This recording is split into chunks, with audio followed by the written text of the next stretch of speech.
ఓం మహాగణాధిపతయే నమః. ఓం గురుభ్యో నమః. ఓం శ్రీమాత్రే నమః. పరమేశ్వర స్వరూపమైనటువంటి జ్యోతిష, వాస్తు మరియు ఇతర అనేకమైనటువంటి శాస్త్రములను మనకు అందించినటువంటి మహర్షులకి నమస్కారం. హయగ్రీవ హయగ్రీవ హయగ్రీవేతి యో వదేత్ తస్స నిస్సరతే వాణి జహ్నుకన్యా ప్రవాహవత్. అరుణాం కరుణాతరంగితాక్షీం ధృతపాశాంకుశపుష్పబాణచాపాం అనిమాదిభిరావృతాం మయూకైః అహమిత్యేవ విభావయే భవానీం. శ్రీమాత్రే నమః.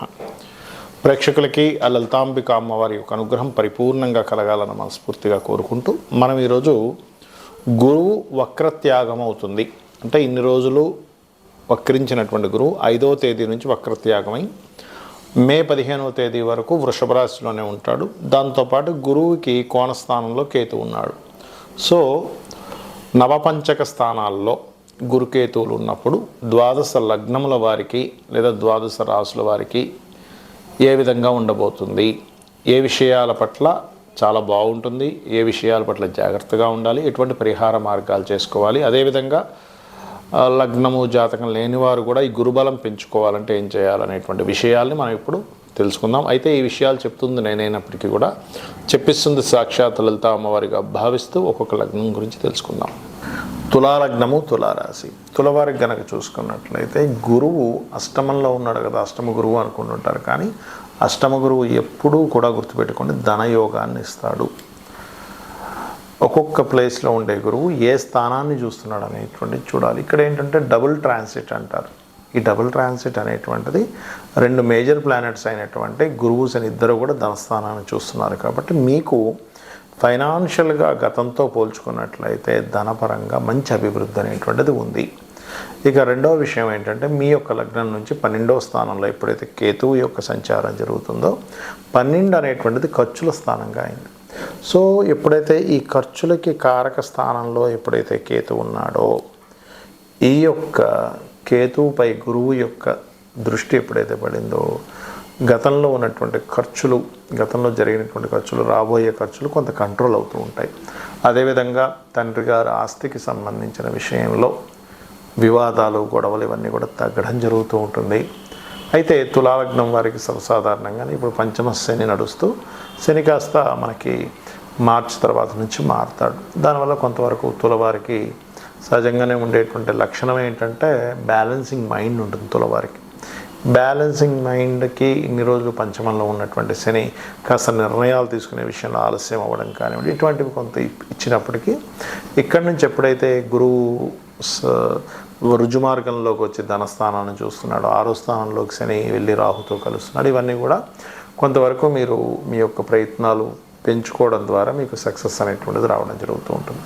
అయితే మీరు చేయవలసినటువంటి దేవత ఆరాధన ఏమిటి, మరి ఫైనాన్షియల్గా ఏ ఏ రంగాల్లో వారికి అంటే ఇప్పుడు చాలామంది ఏమిటి ధనం వస్తుంది అంటే అమ్మయ్య నాకు డబ్బులు వస్తున్నాయి ఏదో గోచారం బాగుంది అనుకుంటారు. కానీ ఇక్కడ మీరు అర్థం చేసుకోవాల్సింది ఏమిటంటే మీ యొక్క పర్సనల్ చార్ట్లో ధనము ఏ రూపంలో ఉంది, ఏ గ్రహం మీకు ధనాన్ని ఇచ్చే గ్రహం అయింది, అది ఏ రూపంలో ఇస్తుంది అనేటువంటి దాన్ని ముందుగా మీరు తెలుసుకోవాలి.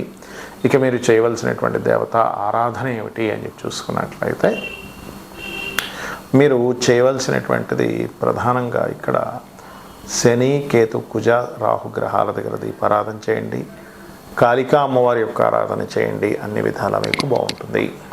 గురు బలము అనేటువంటిది ఏదైతే ఉందో అది ప్రతి ఒక్కరికి అవసరం.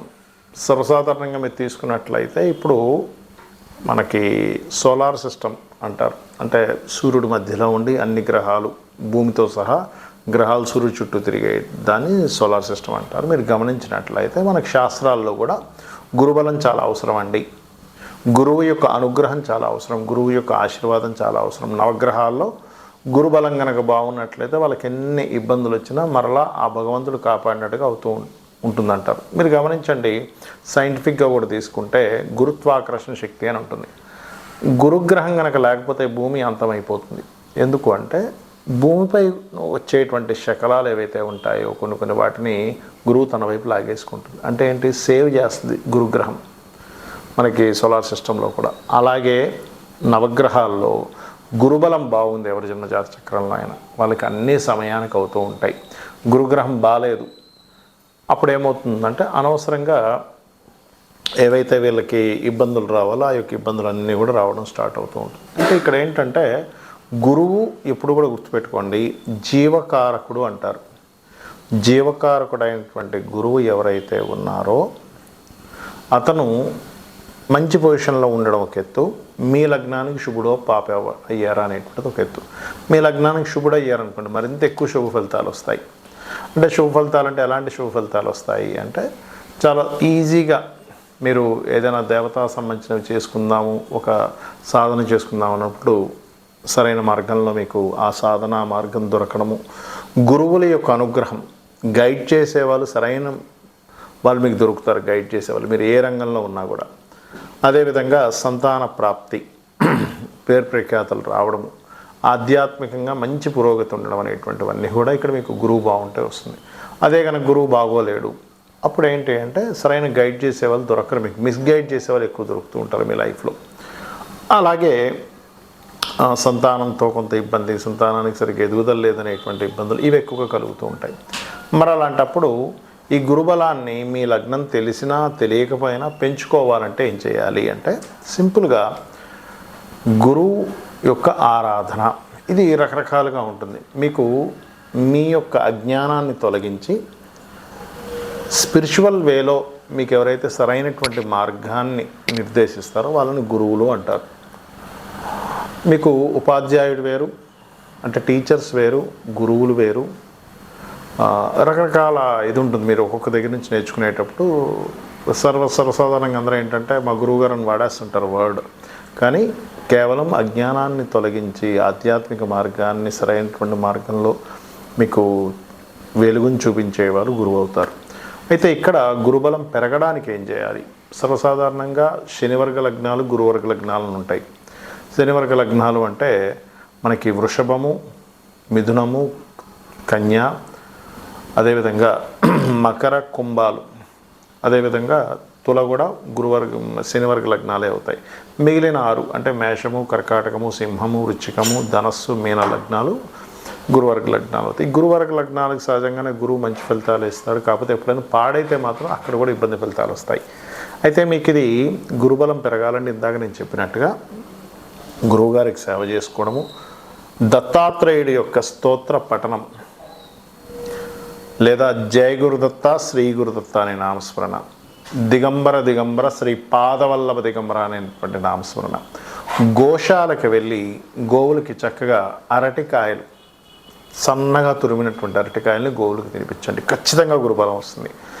అలాగే మీకు దగ్గరలో ఆలయాలు ఉన్నట్లయితే ఆలయాలకు వెళ్ళి అక్కడ పసుపు లేదా గంధము ఆ ఆలయంలో వాడుకోవడానికి, అంటే స్వామివారికి కానీ అమ్మవారికి కానీ ఉపయోగించుకోవడానికి మీ వంతుగా భక్తిగా అక్కడ ఇవ్వండి. అలాగే ఇంట్లో కూడా నిత్యము గంధము చక్కగా అరగబామి ఆ గంధముతో పూజించండి, పుష్పము గంధం తీసుకొని పూజించండి. గురుబలం ఖచ్చితంగా పెరుగుతుంది. గురువుల్ని దూషించడం కానీ భక్తుల్ని దూషించడం కానీ చేస్తే ముఖ్యంగా గురు దోషం ఏర్పడుతుంది. కాబట్టి అటువంటి తప్పులు చేయకండి. గోవుల్ని కొట్టినా లేకపోతే గోవుల పట్ల ఒక రకమైనటువంటి ప్రవర్తన చేసినా సరే గురుబలం తగ్గుతుంది. దానివల్ల ఏమవుతుందంటే జన్మల అయిపోవడం అనేది కూడా ఉండదు. గురుబలం ఉంటేనే ఒక పర్టికులర్ ఒక టైంకి ఈ జన్మరాహిత్యం అనేటువంటి జరుగుతుంది. గురుబలం లేకపోతే జన్మరాహిత్యం కూడా జరగదు, గుర్తుపెట్టుకోండి. కాబట్టి ఇవి చేయండి. మీరు ఆ యొక్క గురువు యొక్క అనుగ్రహం పరిపూర్ణంగా పొందాలని మనస్ఫూర్తి కోరుకుంటూ శ్రీమాత్రే నమః.